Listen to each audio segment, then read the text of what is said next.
glad you're able to join us this week. We've got Jeff and Laura Wilhoit. There's some missionaries we support who work with Pioneer Bible translators, and we're really excited to have them on. Tell us more about what they've been doing for the past several years and how they've seen the gospel at work around the world. So thank you so much, Jeff and Laura, for joining us. Great to be with you. Well, so first, I want to find out more about you. This is my second time talking to Laura, and I think my first time talking to you, Jeff. I'd like to know more about you guys. Laura, do I understand correctly that you came to Northeast at one point? Yeah, Northeast is just really special to me because my family was actually part of the original group that founded the church back in 1983. I was in high school at the time. And my dad was one of the first elders, and my parents used to teach the teenage Sunday school class, for several years. And it just, I guess, because we were in that original group, I really felt invested, and I just loved Northeast. And I still have a love for Northeast because of that role that it played in my life. I just have so many great memories of meeting back when it was in the Grotto building, and just some of my most treasured memories from my teen years were at Northeast. Wow. I really am looking forward to coming back and seeing people again. So. Well, that'll be really cool. You'll be able to drive right past the grotto too. We're not too far away. So, well, cool. How did you guys end up meeting? Yeah, we actually met through Pioneer Bible translators. Oh, fantastic. I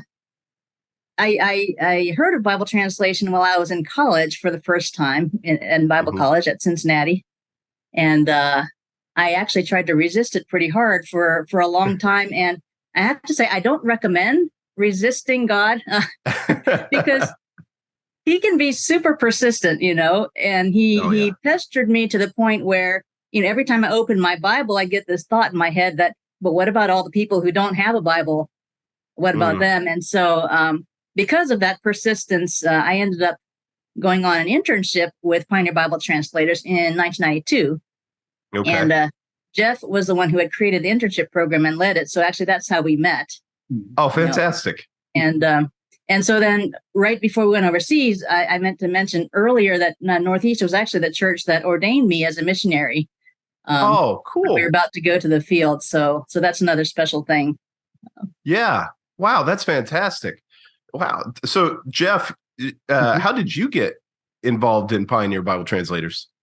So I grew up in a family that was very involved in missions, and, we had missionaries, visit our home and our church. And so I knew a lot about missions, but I had this idea that I could never be a missionary, because I had this idea that missionaries all had to be preachers. And I was a severe introvert, and I could never imagine myself, getting up and talking in front of people. And, so I said, well, I can't be a missionary. And in fact, back in the 80s, I was a classic computer geek. Okay. And, but it was actually that led me into Bible translation, because I learned that in 1982, I learned that the very skills I had with computers were urgently needed in Bible translation. And so I actually went to Papua New Guinea in the South Pacific in 1987, I think it was, as a computer specialist, helping Bible translators who really didn't have any computers of their own to use the computer to advance Bible translation. And as I prepared for that, I studied linguistics, and as I was helping Bible translators, I became more and more interested in Bible translation itself. And God led me on a journey to be a Bible translator myself. And, so I actually get to preach now from time to time and get up in front of people. Yeah. No, both of your guys' hesitancy to jump in reminds me much of the calling of Moses. It's, surely there's somebody else, God, it's, right. But like you said, Laura, he's very persistent, his will's far greater than our own. I love that.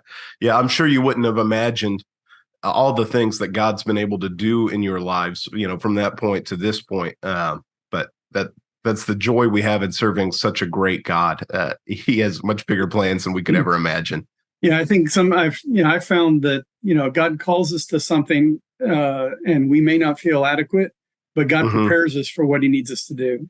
And so, we don't have to be fully prepared before we start serving. Yeah. Oh, absolutely. C.S. Lewis has a quote that I'll butcher here.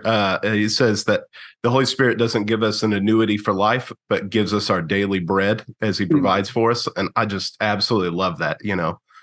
He gives us what we need every day to do what he's called us to do every day. So cool. Well, thank you guys so much. This is going to be the end of our first video. We're going to have 4 videos with Jeff and Laura. So make sure you come back and check out the next several videos. And they are going to be visiting with us October 22nd. Did I get that right? Yep. Okay, awesome. As I said the date, I lost confidence. October 22nd, they're going to be visiting with us here in person, and make sure that you come with questions for them to see the great things they've been doing with the Toma translation. We're going to have some more questions for them in between then and now. So I hope you check out the rest of the videos, and I hope you show up October 22nd to see what Jeff and Laura have been up to.